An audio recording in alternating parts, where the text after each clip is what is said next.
Otoño de 1991, en el suburbio tranquilo de Evansville, Washington, una pequeña comunidad quedó en shock ante la repentina desaparición de una niña. Había desaparecido mientras dormía. Su madre regresó a casa para encontrar la cama vacía y la ventana abierta de par en par.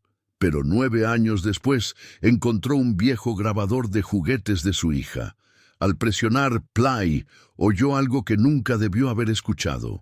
Una verdad tan inquietante que llevaría a los investigadores a uno de los hallazgos más perturbadores de sus carreras. Esa tarde, en Evansville, Miriam King estaba en lo que una vez fue su hogar, cerrando con cinta la última de las cajas de cartón. La casa se sentía distinta ahora, más vacía, aunque muchos de los muebles seguían allí. Ya no era su casa. Le pertenecía ahora a Daniel, su exmarido, y esa realidad pesaba sobre ella como una manta gruesa. Daniel se arrodilló junto a ella, sellando otra caja. Sus movimientos eran lentos, precisos, como todo lo que hacía. Trabajaban en silencio. Una sincronía nacida de 15 años de matrimonio. Ni siquiera el divorcio podía borrar esa costumbre compartida. «Esta ya está», dijo Miriam, empujando una caja hacia él. Dentro había uniformes de enfermera, libros médicos y su estetoscopio de graduación. Daniel la levantó sin esfuerzo. Aún fuerte a los 45 años, gracias a su trabajo como contratista. «La llevo al auto», dijo, dirigiéndose a la entrada. Miriam selló otra caja, intentando no pensar en cómo aquella casa se había convertido en un museo de recuerdos. Intentaron salvar su matrimonio después de que Lainey desapareciera, pero el dolor se expresa de formas diferentes. Daniel se refugió en su taller y en terapia grupal. Ella se volcó en turnos extra en el hospital, trabajando hasta el agotamiento para silenciar las preguntas. Las discusiones empezaron siendo sobre cosas menores. ¿Quién debía comprar víveres? ¿Por qué la factura eléctrica era tan alta? Pero sabían lo que había debajo. Culpa, remordimiento, el vacío de no saber. Hace 6 meses, finalmente admitieron lo que ambos sabían desde hacía años. Quedarse juntos no traería a Lani de vuelta. Daniel regresó, limpiándose el sudor. La tarde de junio era calurosa y cargar cajas en el Toyota Corolla de Miriam no era sencillo. «Es casi todo», dijo él. «Solo faltan unas pocas». «Quiero ir a su cuarto», dijo Miriam en voz baja. «Una última vez». El rostro de Daniel se suavizó. «Claro. Yo termino de cargar». Recogió otra caja, dándole espacio para despedirse. Miriam subió por las escaleras, su mano recorriendo el pasamanos de roble que Daniel había instalado al mudarse. Cada crujido del suelo de madera traía un recuerdo. Se detuvo frente a la puerta de la habitación de Lani, respiró hondo y giró el pomo. La habitación seguía exactamente igual que la noche de 1991.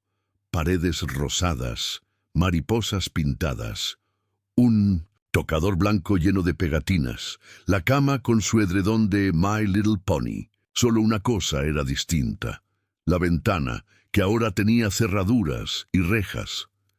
Llegaron demasiado tarde. Miriam recordaba esa noche de octubre con claridad. Había hecho un doble turno en el hospital y llegó a casa a las 3 de la madrugada. Daniel dormía. Revisó a Lainey como solía hacer, pero encontró la cama vacía y la ventana abierta. El aire frío entraba agitando las cortinas. La policía fue meticulosa. Perros de búsqueda, helicópteros, voluntarios peinaron los bosques cercanos. No hallaron nada. No había huellas, ni señales de pelea. Solo una niña de 5 años que se desvaneció en la noche. El caso se enfrió con el tiempo. El FBI se involucró brevemente, pero se retiró al no haber señales de cruce estatal. La policía local mantuvo el caso abierto, pero sin pistas claras. Miriam caminó hasta el armario donde una foto de Lainey estaba enmarcada. Su hija sonreía. con los dientes separados y ojos brillantes. Miriam besó sus dedos y los apoyó contra el cristal. «Adiós, mi niña», susurró, limpiándose los ojos. Bajó las escaleras. Daniel la esperaba junto al auto con las cajas cargadas. Se miraron, dos personas que alguna vez se prometieron todo, preparándose para vivir separados. «¿Estarás bien?», preguntó Daniel. «Lo resolveré», respondió Miriam. «Ambos lo haremos». Subió al auto y bajó la ventanilla. «¿Estás segura de que quieres llevar todas esas cosas? Tu apartamento es pequeño. Si necesito más espacio, alquilaré un trastero. No hay problema». Hizo una pausa, bajando el tono. «Cuídate, Daniel. Nos veremos por ahí». «Sí. Conduce con cuidado». El trayecto de 15 minutos hasta su nuevo apartamento se sintió como cruzar a otra vida. El edificio era sencillo, cerca del hospital, ideal para sus turnos. Había alquilado un apartamento de 2 habitaciones, una para ella y otra para almacenamiento. Pasó horas moviendo cajas. Usó el carrito del edificio, pero tuvo que hacer varios viajes. Los vecinos la observaban, pero nadie ofreció ayuda. Estaba bien. No buscaba nuevas amistades. Al anochecer, su sala estaba llena de cajas. Miriam se dejó caer en el sofá, agotada. Debería desempacar lo esencial: ropa, artículos de baño, utensilios, pero sus ojos volvieron una y otra vez a la caja etiquetada como «favoritos de Lainey». No pudo resistirse. La trajo hacia sí. Abrió las solapas con cuidado. Daniel la había empacado mientras ella hacía el papeleo. Le pidió que incluyera los objetos más queridos de su hija. En la parte superior había un búho de peluche morado, el unicornio, favorito de Lainey, y una colección de muñecas. También vestidos, pijamas, libros infantiles con las esquinas dobladas, corduroy, Where the Wild Things Are, The Velveteen Rabbit. Entonces lo vio. Una grabadora de casetes, roja y blanca. No el modelo caro de Fisher Price que Lani había pedido, sino una versión económica de ToySmart. Ese año habían ahorrado para arreglar el calentador de agua. Miriam la levantó, sorprendida por el peso. Probablemente las baterías estaban muertas. Las retiró y limpió el compartimento corroído, luego puso pilas nuevas. Presionó play. La estática llenó el aire, y luego una pequeña voz: «Probando, probando. Soy Lani Rose King y tengo 5 años». El corazón de Miriam se encogió. No había escuchado esa voz en 9 años. Lloraba mientras su hija hablaba sobre su día, sus amigos del preescolar, una mariposa en el jardín. Entonces la grabación cambió. Sonidos de fondo, movimiento. La voz de Daniel, distante pero clara. «Lani, ven a la habitación de princesas cuando termines. ¿Recuerdas? Lo que prometí. Iremos a Toy Barn por ese nuevo My Little Pony». Miriam frunció el ceño. Habitación de princesas. Volvió a reproducir ese fragmento. El tono de Daniel era extraño, persuasivo, casi suplicante. Lani no era fan de las princesas. Le gustaban los animales, dragones, unicornios. Quizás Daniel trataba de cambiar sus intereses. Los padres hacían eso a veces. Buscó en la caja por figuras de My Little Pony, pero no había ninguna. Tal vez estaban en otra caja, o Daniel las había dejado fuera por ser demasiado dolorosas. Volvió a reproducir la grabación. Esa frase, «habitación de princesas», no encajaba. Daniel nunca llamó así a su cuarto. ¿Era parte de un juego? Dejó la grabadora y volvió a desempacar. Horas pasaron mientras ordenaba su nueva vida. Platos en gabinetes, ropa en un closet más pequeño, fotos en nuevas paredes. Cuando abrió su archivador para organizar papeles importantes, notó que algo faltaba: los documentos para renovar su licencia de enfermería. Revisó todo 2 veces. Nada. Eran las 8:30. Su turno comenzaba a las 10. Sin esos documentos, no podría comprobar sus credenciales. Llamó a Daniel desde su nuevo teléfono. Contestó al tercer timbre. «¿Todo bien?», preguntó. «No encuentro mis papeles de licencia. Creo que los dejé en la casa. ¿Puedo pasar a recogerlos?» «Ah», pausa. «Justo salí para mi sesión de terapia grupal. No volveré hasta tarde». Miriam miró por la ventana. El cielo se teñía de naranja. «Realmente los necesito para esta noche. ¿Puedo usar mi llave?» «Por supuesto, sabes dónde está todo. Solo cierra la puerta al salir. Gracias, lo aprecio. Buena suerte en el turno». Colgó y tomó sus llaves. El peso familiar de la llave de su antigua casa se sentía fuera de lugar, ahora parte de una vida que había dejado atrás. Subió a su auto y condujo hacia la casa de Daniel. Miriam llegó a la entrada de la casa unos 15 minutos después. La vivienda se alzaba en silencio bajo el cielo anochecido, las ventanas reflejando los últimos destellos del sol. Qué rápido un hogar podía volverse solo un edificio. Entró por la puerta principal, encendiendo las luces mientras se desplazaba por las habitaciones. Todo estaba como lo había dejado esa misma tarde, pero el vacío se sentía más pronunciado. Ahora, el dormitorio de Daniel, se recordó, estaba al final del pasillo. Abrió la puerta y encendió la luz. La cama matrimonial, ahora con solo una almohada, lucía extraña. Daniel ya había eliminado cualquier rastro de ella. No había joyeros sobre la cómoda, ni novelas en la mesita. El archivador seguía en su lugar. Miriam abrió el segundo cajón y halló la carpeta manila rotulada como licencias médicas. Allí estaban todos los documentos: licencia original, formularios de renovación, certificados de educación continua. Respiró aliviada. Al menos eso no afectaría su turno. Metió la carpeta bajo el brazo y echó un último vistazo al dormitorio. Nada más parecía estar fuera de lugar. Cuando se giró para salir, las palabras de la grabadora volvieron a su mente: habitación de princesas. Esa frase seguía inquietándola. Una pieza del rompecabezas que no encajaba. Sin pensarlo, subió las escaleras de nuevo hasta el cuarto de Lenny. Abrió la puerta. Con los juguetes y ropa ya empacados, el cuarto se sentía más amplio, más triste. Caminó despacio por los bordes de la habitación, pasando la mano por las paredes. ¿Había alguna decoración de princesas que hubiera olvidado? No. Ni castillos, ni coronas, ni cuentos de hadas. Abrió la puerta del closet. Las perchas vacías se mecieron con la brisa. El ropero estaba apoyado contra la pared del fondo. Al acercarse, notó que el mueble se inclinaba hacia ella. Ya sin ropa dentro, sus fallos estructurales eran evidentes. La pata delantera izquierda no tocaba el suelo correctamente. Inspeccionó el hueco. Las tablas del piso estaban deformadas debajo. La habitación había estado cerrada por años.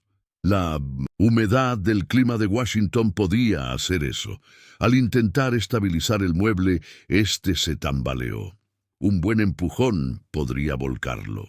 No podía dejarlo así. Si caía en medio de la noche, Daniel pensaría que alguien había entrado. Miró la hora. 7:30 p.m. La ferretería Wilkins cerraba a las 8. Tenía tiempo de conseguir unas cuñas de madera para nivelarlo. Podía arreglarlo antes de ir a trabajar. El teléfono sonó abajo. El agudo tono rompió el silencio de la casa. Miriam bajó rápidamente, instintivamente lista para contestar. Pero se detuvo. Ya no vivía aquí. Esta ya no era su casa. Daniel merecía privacidad. Caminó hacia la puerta. El teléfono dejó de sonar, seguido del clic del contestador. La voz grabada de Daniel. «Ha llamado a la residencia King. Por favor, deje su mensaje». Una voz de mujer llenó la habitación, cálida pero preocupada. «Daniel, soy la señora Ashford del grupo. Necesito que me devuelvas la llamada cuanto antes. Tenemos que hablar sobre tu asistencia. Has faltado a 3 sesiones seguidas. Eso son 3 semanas. El grupo está preocupado. Llámame por favor. Miriam se quedó inmóvil. 3 semanas. Pero Daniel acababa de decirle que iba a terapia. Durante los últimos 5 años, había asistido religiosamente a su grupo de apoyo para padres de niños desaparecidos. La señora Ashford había sido fundamental para ambos durante lo peor. Miriam asistió durante 2 años, hasta que ya no pudo más. ¿Por qué mentiría Daniel? ¿A dónde había estado yendo cada martes? Quiso llamar a la señora Ashford, pero sabía que ya no era su asunto. Aún así, algo no estaba bien. Salió por la puerta principal y caminó hacia su coche. El Corolla tenía instalado un teléfono antiguo de coche, una reliquia que el dueño anterior había dejado. Aún funcionaba. Miriam levantó el pesado auricular y marcó a Daniel. El aire nocturno era fresco, con olor a pino y humedad. Las farolas se encendían en la tranquila calle residencial. Ese vecindario había sido su sueño. Seguro, familiar, buenas escuelas. Ahora era solo otro lugar donde Laney... El teléfono sonó en su oído. 1, 2, 3 timbres. Casi cuelga. Pero entonces Daniel contestó. Hola. Su voz era tensa, sin aliento. Daniel, soy yo, dijo Miriam. Solo quería saber dónde estás. Estás en terapia. Hubo una pausa larga, solo interrumpida por estática. ¿Puedes oírme?, insistió Miriam. Sí, o sea, no. Estoy en camino. Fui a recoger a Gregory. Ya sabes que vive lejos. Pero vamos hacia allá. Llegaremos 15 minutos tarde. ¿Por qué preguntas? Había algo extraño en su voz. Las palabras salían muy rápido. Explicaciones demasiado específicas. No pretendía entrometerme, dijo Miriam. Estuve en la casa recogiendo mis papeles. Entró una llamada, fue al buzón de voz. Era la señora Ashford. Ah, sí. Daniel soltó una risa nerviosa. Ella se preocupa si uno llega tarde.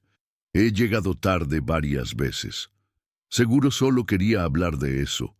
Tarde no era lo mismo que faltar 3 semanas. ¿Qué dijo en el mensaje?, preguntó Daniel con tono despreocupado. Miriam dudó. Parte de ella quería enfrentarlo, pero no tenía sentido. Estaban divorciados. Él tomaba sus propias decisiones. Nada específico, dijo. Solo que quería hablar contigo. Nada importante. Bien, debería irme. Gregory está esperando. Claro. Maneja con cuidados. Tú también. Adiós. Colgó. Miriam se quedó mirando el teléfono por un momento. Después de 15 años de matrimonio, sabía leer a Daniel. Estaba mintiendo. Encendió el auto. La ferretería Wilkins quedaba a 5 minutos. Una tienda familiar que había resistido a las grandes cadenas por su servicio y clientela leal. La campana sobre la puerta tintineó al entrar. Gavin Wilkins, hijo del dueño, levantó la vista desde el mostrador. Miriam, qué bueno verte. ¿Cómo va todo? Bien, Gavin, solo necesito unas cuñas para un ropero flojo. Pasillo 3, a mitad de camino, respondió, y luego añadió. Oye, ¿cómo va el proyecto de renovación de Daniel? Necesita ayuda. Tengo tiempo este fin de semana. Miriam se detuvo. ¿Renovación? Sí, la sala de hobbies que está construyendo. Estuvo aquí el fin de semana pasado. Llevó un carrito lleno de cosas, láminas de madera, pintura, herramientas, nuevas. Dijo que por fin iba a hacer esa sala de manualidades de la que siempre hablaba. Debes estar confundido, dijo Miriam lentamente. No hay renovación en marcha, Gavin frunció el ceño. Estoy casi seguro de que era él. Le preguntaré. Gracias por la información. No hay problema. Las cuñas están donde te dije. Miriam pagó y regresó a su coche. La bolsa crujía en el asiento. Un proyecto secreto. Terapia abandonada. Mentiras evidentes. Las piezas no encajaban, pero Miriam aún no podía ver el todo. Miró el reloj del tablero. 8:05 p.m. Si se daba prisa, aún podía arreglar el ropero y llegar a su turno. La noche tenía un aire irreal. Esa mañana aún era una mujer casada viviendo en ese vecindario. Ahora era una visitante en su propia vida, descubriendo secretos en una casa que había conocido tan bien. Giró la llave y condujo de regreso a la casa de Daniel, sin saber que se acercaba, kilómetro a kilómetro, a una verdad para la que nadie está preparado. Miriam llegó a la entrada de la casa de Daniel por segunda vez esa noche. La bolsa de la ferretería crujió cuando la recogió junto a su bolso. Su plan era simple: nivelar el ropero y salir antes de que comenzara su turno. Las palabras de Gavin sobre la renovación aún resonaban en su mente. Tal vez Daniel de verdad estaba volviendo a sus viejos pasatiempos. Durante su noviazgo, pasaba fines de semana tallando figuras de madera, búhos, zorros, ositos, todos con detalles meticulosos. Sus manos eran tan precisas como si sacara vida de la madera cruda. La llave giró fácilmente en la cerradura. La casa estaba a oscuras, salvo por la luz del porche que ella misma había dejado encendida. Encendió la luz del vestíbulo y se dirigió hacia las escaleras. A mitad de camino, notó algo inusual: una luz bajo la puerta de la oficina de Daniel. Extraño. Había apagado todas las luces antes de irse. «Daniel», llamó en voz alta. «¿Estás aquí?» Ninguna respuesta, pero oyó movimiento, sonidos frenéticos, pasos, muebles arrastrándose. Subió al segundo piso y los sonidos se intensificaron. Papeles arrugándose, un cajón cerrándose de golpe. «¿Daniel?», insistió cada vez más preocupada. «¿Está todo bien?», siguió sin recibir respuesta. Una inquietud le recorrió la columna vertebral mientras se acercaba a la puerta de la oficina. La abrió lentamente. «Daniel, pensé que estabas...». La frase murió en su garganta. Gregory Tolan, no Daniel, estaba en medio de la oficina, que parecía saqueada. Los archivadores estaban abiertos, los cajones vaciados, papeles esparcidos por el suelo. Los estantes de libros habían sido vaciados. «¿Gregory?», dijo Miriam con incredulidad. «¿Qué haces aquí? Pensé que estabas con Daniel». Gregory se volvió lentamente. Su rostro estaba empapado en sudor, la piel pálida, cerosa. Su cabello, normalmente ordenado, se erizaba en ángulos extraños. Cuando sus ojos se encontraron con los de ella, Miriam notó que sus pupilas estaban dilatadas, como pozos oscuros.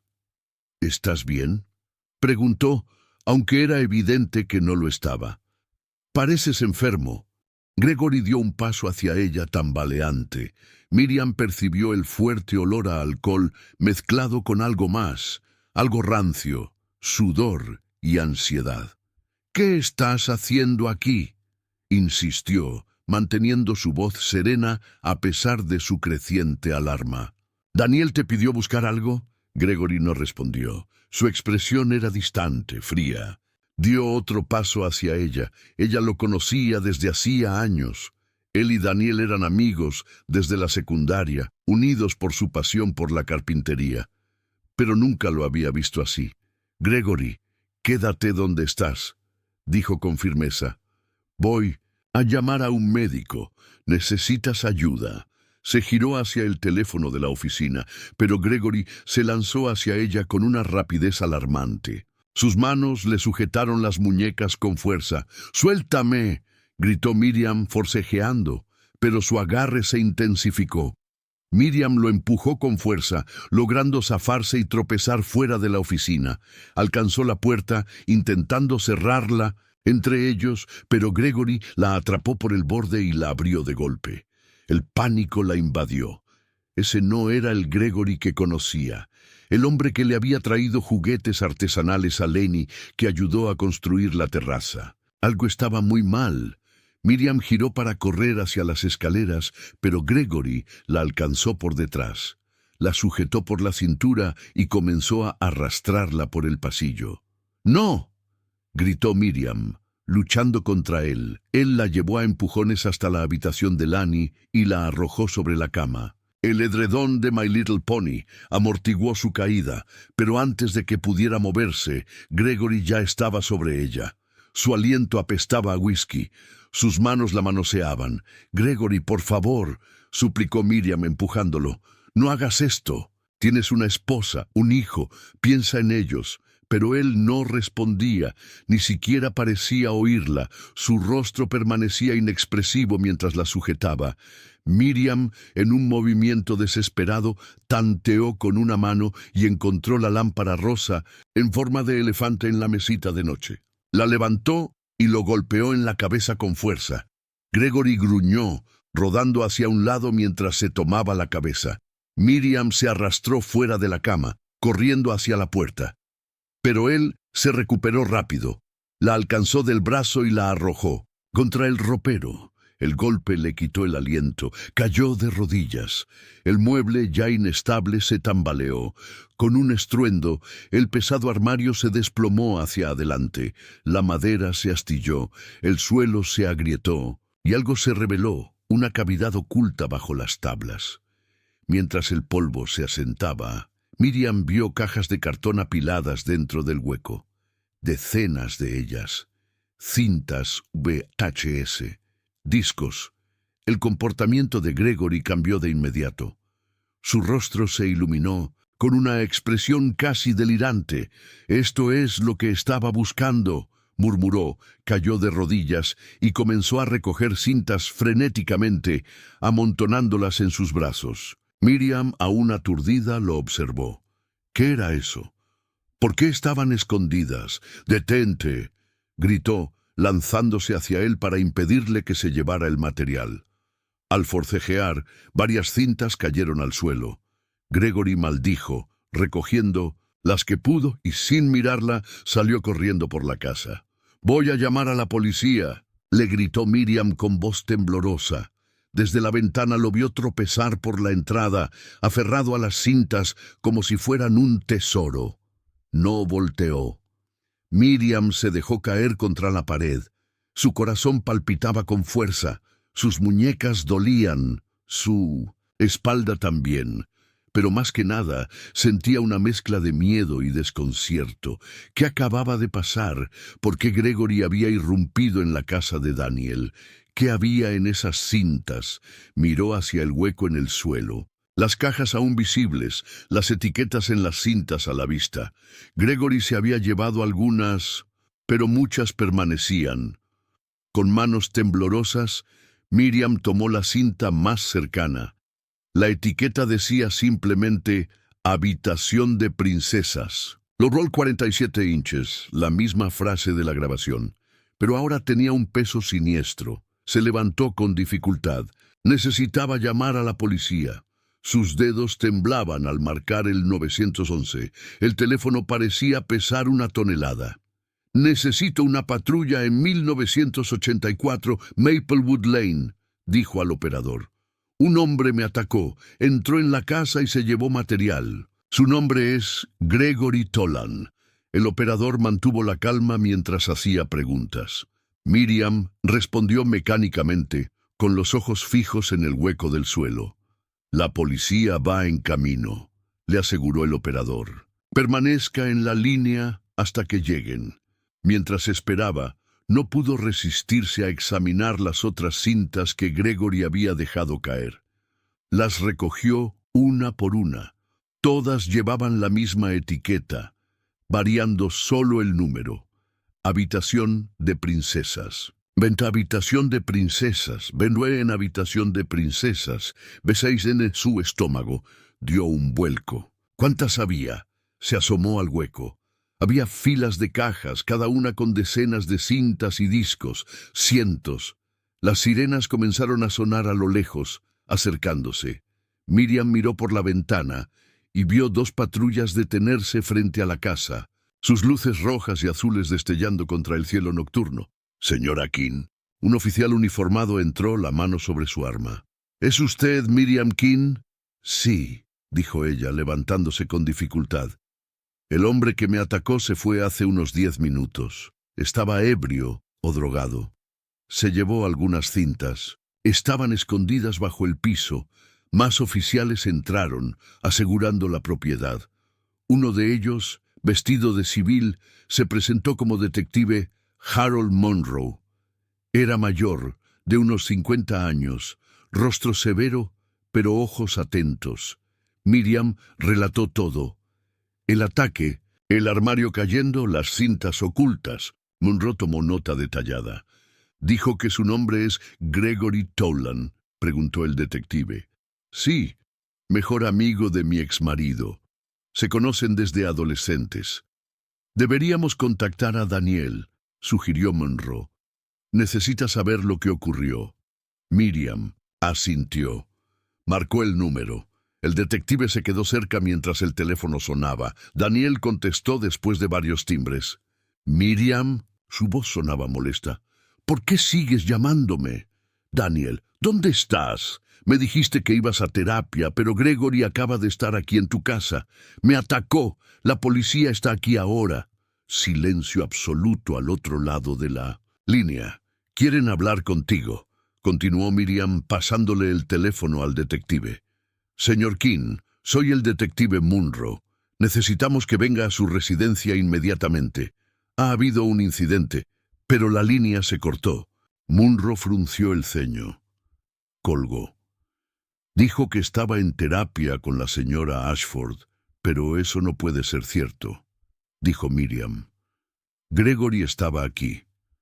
Monroe se giró hacia uno de los oficiales. Consigue la dirección del centro de terapia. Contacta a la señora Ashford. Manda una unidad a verificar. Mientras los oficiales hacían llamadas, Monroe recogió una de las cintas. Su rostro se endureció al leer la etiqueta. Todas dicen «Habitación de princesas». ¿Qué significa? ¿Eso? No lo sé, dijo Miriam. Escuché esa frase en una vieja grabación de Lani. Ella desapareció hace 9 años. Estas cintas estaban escondidas bajo su habitación. Los ojos del detective se agudizaron. ¿Su hija desaparecida? ¿Cómo se llama? Lani. Lani King. Tenía 5 años cuando desapareció de su cama. La voz de Miriam se quebró. El detective la miró con atención.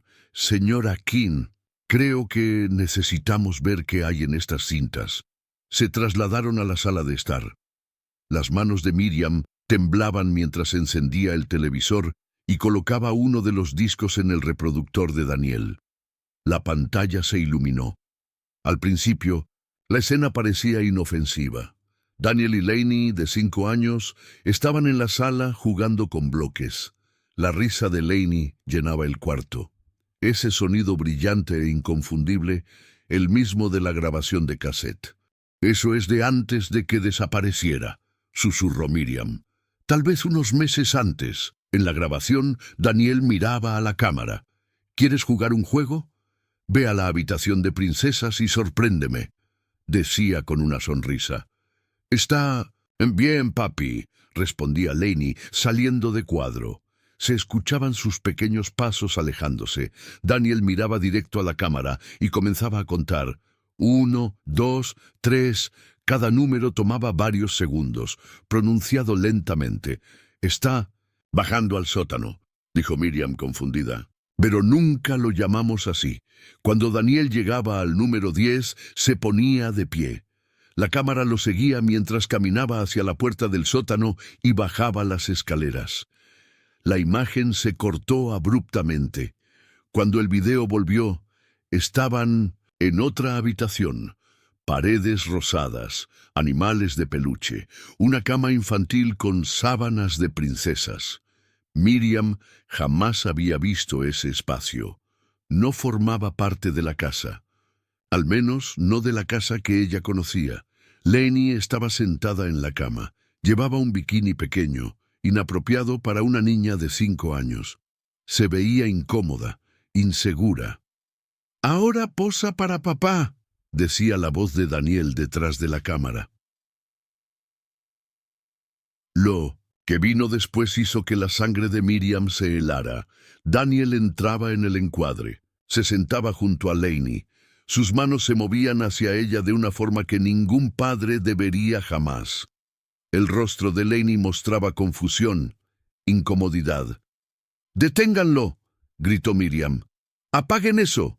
El detective Monroe pausó el video. De inmediato, Miriam se desplomó en el sofá llorando. Todo su mundo se desmoronaba. El hombre con el que compartió su vida, en quien había confiado, era un monstruo. No lo sabía. Sollozaba. «Nunca vi esa habitación. Oh, Dios». «Mi bebé», Monroe se sentó junto a ella. Su voz era firme pero cuidadosa. «Señora King, necesito que piense con claridad. ¿Cree que su hija podría seguir en esta casa? ¿En el sótano?». Miriam levantó la cabeza bruscamente. Esa posibilidad no se le había ocurrido. El sótano siempre había estado cerrado con llave. Daniel decía que era por seguridad, para proteger sus herramientas. Un oficial se acercó. «Detective, hablé con la señora Ashford. Daniel King no ha asistido a terapia en 3 semanas. No está allí esta noche». Monroe se puso de pie. «Eso nos da causa probable. Vamos a entrar a ese sótano». Se volvió hacia los demás oficiales. «Traigan herramientas. Vamos a forzar esa puerta». «Sí», dijo Miriam con decisión, secándose las lágrimas. «Háganlo. Si hay alguna posibilidad de que ella esté allí». No terminó la frase. 9 años. ¿Era posible que Laney hubiera estado ahí todo ese tiempo? Los oficiales regresaron con un ariete y palancas. La puerta del sótano, gruesa y de roble, parecía excesiva para ser una interior. «Apártese, señora», indicó Monroe. Miriam se hizo a un lado, el corazón latiéndole con fuerza. El primer golpe retumbó en la casa. La puerta se mantuvo firme. Daniel la había reforzado, se dio cuenta. Otra pieza del horrible rompecabezas encajando en su lugar. Segundo golpe. El marco crujió. Tercer golpe. Astillas volaron. Cuarto golpe. La puerta se derrumbó con un estruendo. Escaleras descendían a la oscuridad. Un oficial encontró el interruptor de luz. Tubos fluorescentes se encendieron, parpadeando hasta estabilizarse. El sótano estaba sorprendentemente ordenado. Monroe fue el primero en bajar, seguido por 3 oficiales. Miriam esperó arriba conteniendo la respiración. «Despejado, puede bajar», llamó Monroe desde abajo. El sótano era como ella lo recordaba. El banco de trabajo contra la pared, herramientas perfectamente colgadas, cajas de tornillos y clavos, lavadora y secadora en una esquina. «Mi esposo siempre fue muy organizado», comentó Miriam, su voz resonando levemente. «Trabajaba aquí abajo a veces. Hacía proyectos pequeños». Monroe asintió, aunque su expresión seguía escéptica. «Busquen, en todo. Tiene que haber una entrada oculta». Los oficiales se dispersaron, golpeando paredes, buscando irregularidades. Pisaron con atención, atentos a sonidos huecos. Examinaron pintura fresca, materiales que no coincidieran, marcas en el concreto. Arriba, otros oficiales revisaban las grabaciones, buscando pistas. El empleado de la ferretería mencionó materiales de renovación, dijo Miriam. Daniel compró cosas para un proyecto. ¿Tienen planos originales de la casa?, preguntó Monroe. No los veo desde hace años. Daniel sabría dónde están, pero no ayudará. La búsqueda continuó. Movieron cajas, examinaron detrás del calentador de agua, quitaron muebles. Pasaron 20 minutos sin resultados. Miriam, de rodillas, revisaba bajo el banco de trabajo. Luego se giró hacia la lavadora, inclinó la cabeza. Algo reflejaba la luz, un borde metálico. «Detective Monroe», llamó. «Hay algo aquí debajo». Monroe y 2 oficiales se acercaron, movieron la lavadora, la secadora también. El suelo crujió bajo su peso. Entre el polvo, un disco metálico quedó expuesto. Monroe lo levantó con cuidado. La etiqueta decía habitación de princesas, roll 331 inches. Miren la pared, dijo un oficial. Detrás de las máquinas, la pared tenía una irregularidad. Un panel de yeso que no encajaba perfectamente. Una unión disimulada. Munro pasó los dedos por el borde. Encontró un pestillo oculto. «Apártense», ordenó. Intentó abrirlo, pero estaba bloqueado. Un oficial le pasó una palanca. Tras un momento de esfuerzo, la cerradura cedió. El panel se abrió. Un pasillo angosto se extendía hacia la oscuridad. Luces decorativas de hadas, desconectadas, colgaban del techo. El olor golpeó de inmediato. Moho, encierro y algo más. Humano. Munro encontró el enchufe de las luces y las conectó. Un brillo rosado iluminó el pasaje. Las paredes estaban cubiertas con espuma acústica. Apenas cabía una persona a la vez. «Jesucristo», susurró. Un oficial. Avanzaron en fila. El pasillo medía unos 6 metros. Al final una puerta pintada de rosa, decorada con pegatinas de princesas. Munro probó el pomo. Cerrado. Golpeó fuerte. «Policía, abra la puerta». Silencio. Apoyó su oído contra la madera. Negó con la cabeza. La insonorización lo hacía imposible. Levantó el puño para golpear de nuevo, pero la cerradura hizo clic. La puerta se entreabrió. Una voz joven, alegre, habló desde dentro. «Papá, ¿llegaste temprano?» La puerta se abrió más. Una adolescente apareció. Llevaba un camisón rosa. Su cabello, largo y enredado. Su sonrisa se desvaneció al ver a los oficiales. Un grito agudo estalló en su garganta. «¡No! ¡No son reales! Papá dijo que todos estaban muertos». Miriam no esperó. Pasó corriendo junto a los oficiales. Aún después de 9 años, a pesar del cambio de niña a adolescente, la reconoció al instante. «¡Lani!», gritó. «¡Soy mamá! ¡Soy yo!». La chica se pegó a la pared del fondo, sacudiendo la cabeza con fuerza. «¡No! ¡Mi mamá murió! ¡Todos murieron!». Papá dijo que el mundo terminó. Solo quedamos nosotros. Miriam cayó de rodillas, los brazos extendidos. «No, amor, eso no es cierto. Te he buscado todo este tiempo. Nunca supe que estabas aquí». «Papá», gritó Lani. «Papá, ayúdame. ¿Dónde estás?» «Mírame», suplicó Miriam. «Por favor, mírame de verdad». Munro le pasó discretamente un bolígrafo. Miriam entendió. Se lo tomó y comenzó a dibujar en su propia mano una mariposa sonriente, el mismo diseño que Lani le pedía cuando era pequeña. «¿Recuerdas esto?», dijo suavemente. «Tu mariposa feliz. Me pedías que te la dibujara cada vez que se borraba». Los ojos de Lainey se posaron en la mariposa. Su respiración se calmó. Lentamente, el reconocimiento apareció en su rostro. «Mamá». La palabra salió quebrada, dudosa. «Sí, mi amor, soy real, estoy aquí». Miriam abrió los brazos de nuevo. Esta vez Lainey corrió hacia ella. Se abrazaron, llorando, viviendo el momento imposible. Después de todos esos años, viva, el equipo de Munro entró con precaución. La habitación era pequeña, de unos 3 por 4 metros. Las paredes estaban pintadas de rosa, decoradas con motivos de princesas. Un colchón infantil, cubierto con sábanas de Disney, ocupaba el centro. Juguetes estaban esparcidos por el suelo. Algunos adecuados para una adolescente, otros claramente de cuando era más pequeña. En una esquina había un televisor pequeño, junto a reproductores de video y discos. Un trípode vacío descansaba, cerca, junto con luces profesionales de grabación. En una pared, un cajón estrecho construido a mano probablemente servía para pasar comida desde afuera. El armario contenía cosas que hicieron que los oficiales intercambiaran miradas oscuras. Juguetes sexuales, lencería en tallas pequeñas, equipo de grabación, herramientas cuyo propósito era claro.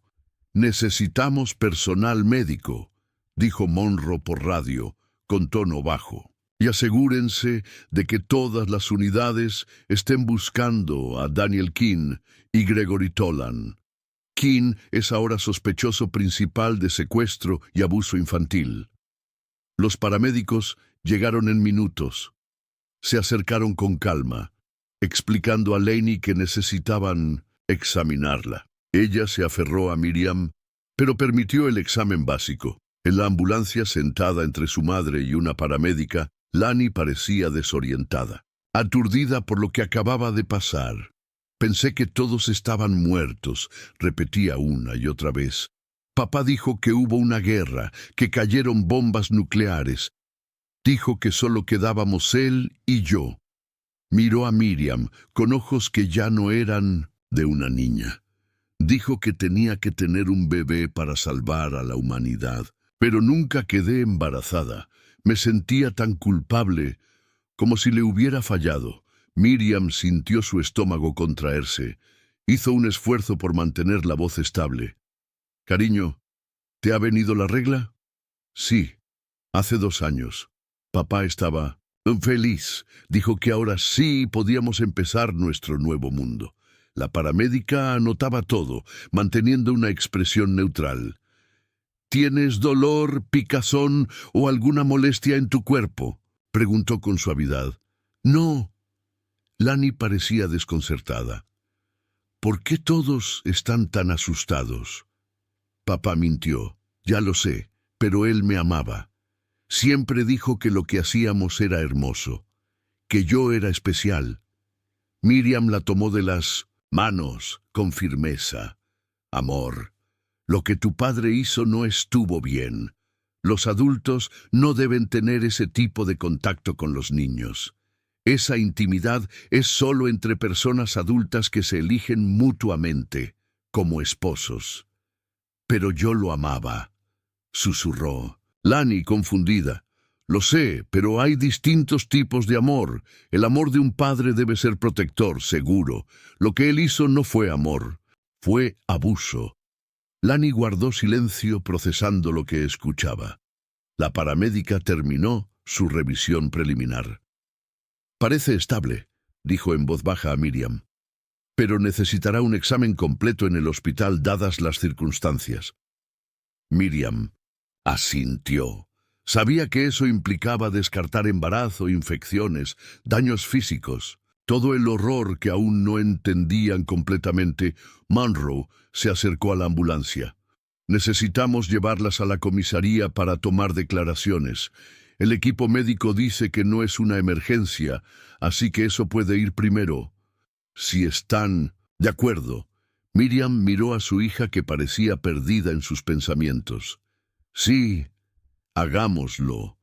Mientras se preparaban para salir, Miriam comprendía por fin el propósito detrás del divorcio. Las discusiones, la insistencia de Daniel por separarse. Solo había buscado libertad. Libertad para continuar su mundo retorcido sin interrupciones. Había mantenido a su hija cautiva mientras Miriam vivía su vida, sin saber. Las luces rosadas del pasadizo seguían encendidas cuando salieron del sótano. Señalaban el camino de una pesadilla que había durado 3.285 días, 9 años, robados, distorsionados, corrompidos. Monroe abrió la puerta trasera del coche patrulla. «Señora Keene, Laney, por favor suban, vamos a la comisaría». Miriam ayudó a su hija a entrar en el asiento trasero, luego subió junto a ella. Laney se acurrucó contra su madre, aún en estado de shock. El equipo médico ya había autorizado el transporte, aunque Laney necesitaría múltiples exámenes más adelante. El oficial Yu se sentó al volante ajustando su radio. «Unidad 12», se escuchó en el altavoz. «Sospechosos Daniel Keene y Gregory Tolan localizados en 3542 Riverside Drive. 6 hombres adicionales bajo custodia. Solicitan furgón de transporte». Monroe se inclinó hacia el frente. «¿Es esa la dirección?» «Sí, señor», confirmó el oficial. «Está en nuestra ruta hacia la estación. A unos 5 minutos». Haremos una parada rápida. Quiero ver la escena. Condujeron por las tranquilas calles residenciales de Evansfield. Miriam abrazaba a Laney. La chica apenas había hablado desde que dejaron la casa. Solo hacía una pregunta de vez en cuando. ¿Dónde está papá? ¿Cuándo? ¿Volverá? Cada palabra le rompía el corazón. La radio continuaba. Se ha encontrado evidencia de material de explotación infantil en la escena. Se solicita unidad forense. Miriam cubrió los oídos de Laney, aunque ella parecía no registrar lo que ocurría. Giraron hacia Riverside Drive, una calle de casas modestas, rodeadas de árboles. Patrullas bloqueaban el paso. Vecinos observaban desde las aceras. «Quédense en el coche», ordenó Munro. «Solo será un momento». Desde la ventana Miriam pudo ver a 8 hombres esposados junto a una furgoneta policial. Daniel estaba entre ellos, cabizbajo. Gregory también, tambaleante, claramente aún intoxicado. Los otros hombres variaban en edad, de 30 a 60. Algunos parecían resignados, otros aterrados. Vestían ropa cómoda, como para una reunión. Casual. Los oficiales entraban y salían de la casa, sacando bolsas de evidencia. Miriam oyó fragmentos de conversación. Estaban viendo uno de los videos cuando llegamos. Habitación de princesas. Volumen 962. Parece reciente. Dicen que forman parte de algo llamado la Fraternidad del Refugio Familiar. Reuniones rotativas. Comparten el material entre ellos. Miriam sintió náuseas. Un club. Habían hecho un club, compartiendo videos de sus propios hijos. ¿Cuántas otras víctimas había? De repente, Daniel levantó la mirada. Sus ojos se cruzaron con los de Miriam. Ninguno de los dos se movió. Luego, los labios de Daniel se curvaron en algo que parecía una sonrisa. «Espérame aquí», dijo Miriam a Laney, temblando de rabia. Abrió la puerta del coche y caminó directamente hacia su exmarido. Los oficiales intentaron detenerla, pero fue demasiado rápida. Su mano cruzó el rostro de Daniel en una bofetada sonora. «Eres un monstruo», dijo entre dientes. «Ni siquiera eres humano». Daniel apenas reaccionó. Su voz era tranquila, conversacional. Era una relación consensuada. Laney siempre me amó. Ella lo quería. «¡Cállate!», gritó un oficial sujetando el brazo de Daniel. Otro oficial tomó a Miriam del hombro, hablándole con suavidad. «Señora, por favor, esto no ayuda». A través de sus lágrimas, Miriam vio a Gregory sonreírle con repugnancia. Le lanzó un beso burlón y luego pasó su lengua por los labios. «Llévenla de vuelta al coche», ordenó Munro. «Estos hombres no valen nada». El oficial la acompañó hasta el vehículo. Laney la miraba desde dentro con la cara contra la ventana. «¿A dónde fuiste, mamá? ¿Por qué le pegaste a papá?» Miriam se deslizó en el asiento, rodeándola con un brazo. «Lo siento, cariño. No debí hacer eso».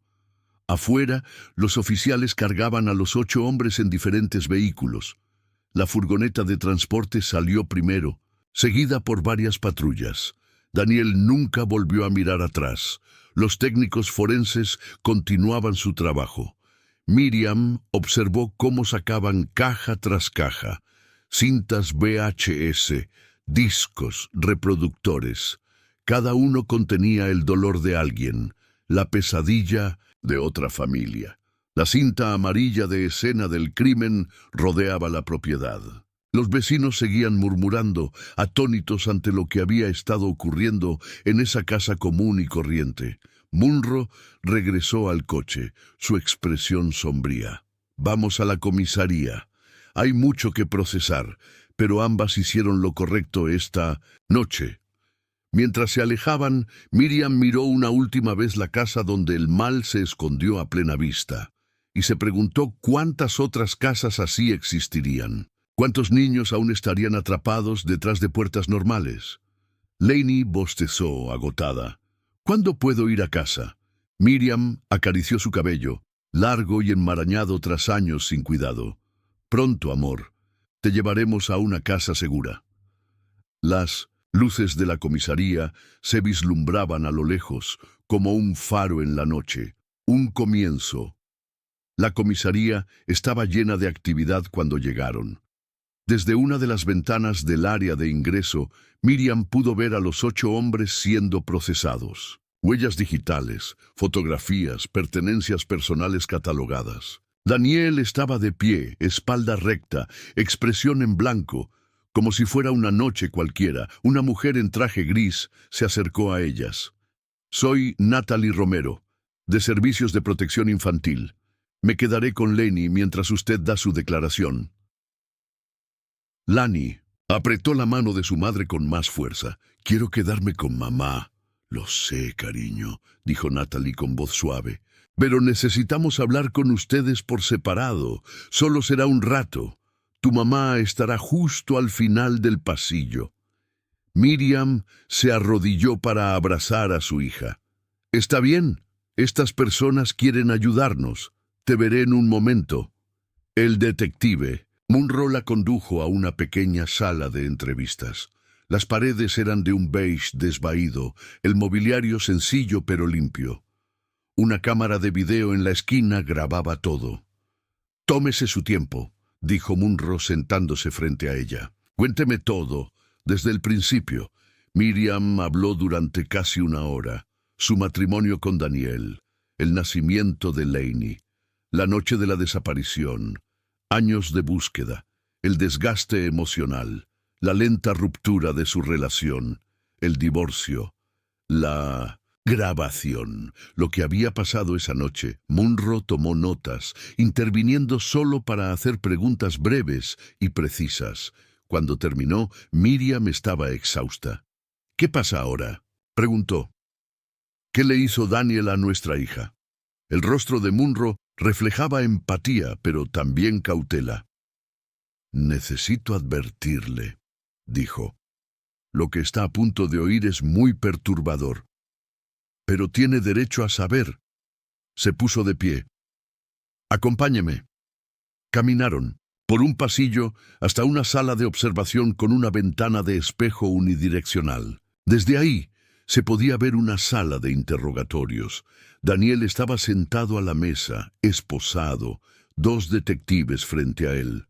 Él no puede vernos, explicó Munro. Lleva hablando unos 20 minutos. A través de los altavoces, la voz de Daniel llenó la sala. Tranquila, prácticamente orgullosa. La tomé esa noche. El 15 de octubre de 1991. Miriam estaba en el hospital. Me la llevé a la habitación de princesas. La acababa de terminar. Estaba dormida. Ni siquiera se despertó. Uno de los detectives se inclinó hacia adelante y la ventana la abrí. Lo hice parecer un secuestro. Todos lo creyeron. Daniel sonrió, casi satisfecho. Vivió ahí abajo durante 9 años. Le dije que hubo una guerra nuclear, que éramos los únicos sobrevivientes. Se lo creyó todo. Miriam sintió que sus piernas fallaban. Munro la ayudó a sentarse. ¿Por qué?, preguntó uno de los detectives. ¿Por qué lo hiciste? Daniel se encogió de hombros. Era mía. Yo la había creado. ¿Por qué no iba a quedármela? Le di todo lo que necesitaba. Comida, juguetes, atención. Y cuando fue lo suficientemente mayor, hizo una pausa. Estábamos reconstruyendo la humanidad. Eso le dije. Necesitábamos tener un bebé para salvar la especie. ¿Cómo fue que no se descubrió la habitación?, preguntó el otro detective. Hicieron una revisión superficial, respondió Daniel con desdén. No buscaron a fondo. Llené el sótano de herramientas y equipo. Construí la pared falsa 2 años antes. Tenía permisos falsos, planos falsos. La habitación no tenía ventilación al resto de la casa. Estaba insonorizada, completamente invisible. Miriam susurró. Siempre fue tan preciso, tan metódico. Nunca lo sospeché. Su voz se quebró.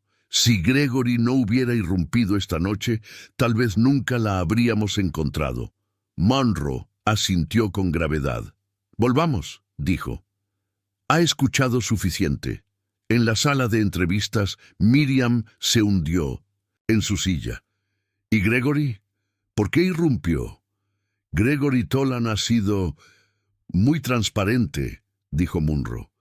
«Cuando lo arrestamos, hablaba sin parar. Según él, había tensiones en su grupo desde hace tiempo. Una especie de rivalidad». Consultó sus notas. En ese círculo enfermizo, Daniel era la estrella. Hacía la mayoría de los videos. Tenía a la víctima más complaciente. Los otros compartían el material, pero los videos de Daniel eran los más demandados. Él estaba orgulloso de eso. Miriam sintió náuseas. Su hija, continuó Monroe, reducida a una especie de contenido exclusivo. Gregory se obsesionó. Quería tener a Laney para él, pero nunca supo dónde la tenía Daniel. Así que intentó robar la colección. No esperaba que usted estuviera en la casa. Lo confesó. Dijo que usted le recordaba a ella. Monroe bajó la voz. «Señora King, su hija necesitará terapia especializada. Puede parecer serena, pero 9 años de manipulación y abuso dejan cicatrices profundas». Miriam asintió con firmeza. «Lo sé, pero está viva, y eso nos da una oportunidad». Monroe se puso de pie. «Vamos a reunirlas». Encontraron a Laney sentada con Natalie Romero. Al ver a su madre, Lani se levantó de golpe. «Mamá». Se abrazaron, ambas llorando. Miriam inspiró profundamente, aún asombrada de que su hija estuviera viva, real, a su lado. «Una unidad médica las llevará al hospital pronto», dijo Natalie. Para el examen que mencionamos, las escoltaron a una pequeña sala de espera. Lani se recostó sobre Miriam en un viejo sofá. Por un rato, ninguna habló. El peso de lo vivido las envolvía. Entonces Laney comenzó a llorar. No eran lágrimas de confusión, eran sollozos profundos, rotos. «El oficial me lo dijo todo», dijo entre respiraciones entrecortadas. «Tenían razón. Papá me mintió. Sobre todo. Sobre el mundo. Sobre ti. Dijo que todos habían muerto. Levantó la vista. ¿Por qué me hizo eso?» Miriam la abrazó con más fuerza. «No lo sé, amor. A veces la gente que más debería cuidarnos hace cosas terribles. Pero nada de esto fue tu culpa. Yo lo amaba», susurró. «Incluso cuando pensé que estábamos salvando el mundo. Me siento tan estúpida». «No lo eres. Eras una niña y él era quien debía protegerte. Usó eso para manipularte». Miriam acarició su cabello. «Vamos a superar esto juntas. No será fácil, pero somos fuertes, más fuertes de lo que pensamos». Se quedaron allí sentadas mientras la comisaría se calmaba a su alrededor. En algún lugar del edificio, Daniel y los demás eran fichados por el sistema judicial, el mismo que debía asegurarse de que no volvieran a lastimar a nadie más.